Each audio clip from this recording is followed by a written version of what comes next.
Hey guys, welcome to our YouTube channel. ఈరోజు మనం చేసుకోబోయేది veg recipe, అదే అండి బ్రెడ్ పులావ్.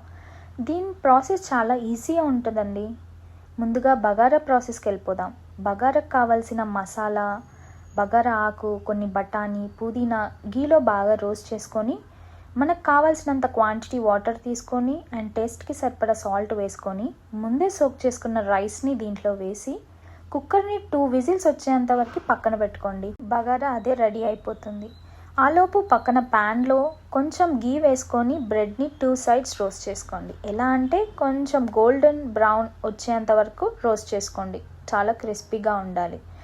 ఈ బ్రెడ్ రోస్ట్ అయ్యాక ఇప్పుడు మనం కర్రీ ప్రాసెస్కు వెళ్ళిపోదాం. కర్రీ కోసం ముందుగా ఒక ప్యాన్లో కొంచెం ఆయిల్ వేసి కొన్ని ఆవాలు, జీలకర్ర, పచ్చిమిర్చి, ముందే కట్ చేసుకున్న ఆనియన్ కూడా వేసి బాగా రోస్ట్ చేసుకోండి.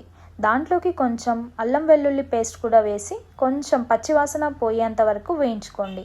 దాంట్లోకి కొంచెం పుదీనా యాడ్ చేయండి. కర్రీకి టేస్ట్ బాగా ఉంటుంది. ఇప్పుడు అవన్నీ రోస్ట్ అయ్యాక కొంచెం పసుపు దాంట్లో యాడ్ చేసుకొని ముందే కట్ చేసుకున్న వెజ్జీస్ అన్నీ దాంట్లో వేసేయండి. నేను బీన్స్, ఆలు ఇంకా క్యారెట్ తీసుకున్నాను. మీకు నచ్చితే క్యాలీఫ్లవర్ కూడా యాడ్ చేసుకోవచ్చు. ఆరెల్స్ ఇంకా ఏ వెజ్జీస్ అయినా మనం యాడ్ చేసుకొని బాగా ఫ్రై చేసుకోవాలి. ఒక 5 మినిట్స్ తర్వాత దాంట్లోకి కొంచెం కారం ఇంకా టేస్ట్కి సరిపడా సాల్ట్ వేసి మళ్ళీ రోస్ట్ చేసుకొని ఒక 2 మినిట్స్ మూత పెట్టామంటే మన కర్రీ రెడీ అయిపోతుంది.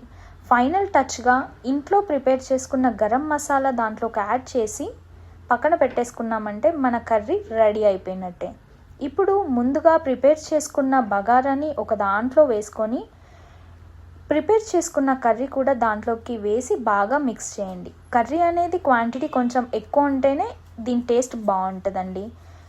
కర్రీ ఇంకా బగారా బాగా మిక్స్ అయ్యాక లాస్ట్లో మనం కట్ చేసుకున్న బ్రెడ్ని దాంట్లో వేసేయండి. అంతే, తింటూ ఉంటే ఎంతో టేస్టీగా ఉండే బ్రెడ్ పులావ్ రెడీ. ఇలాంటి రెసిపీస్ ఇంకా కావాలంటే డూ ఫాలో ఫర్ మోర్.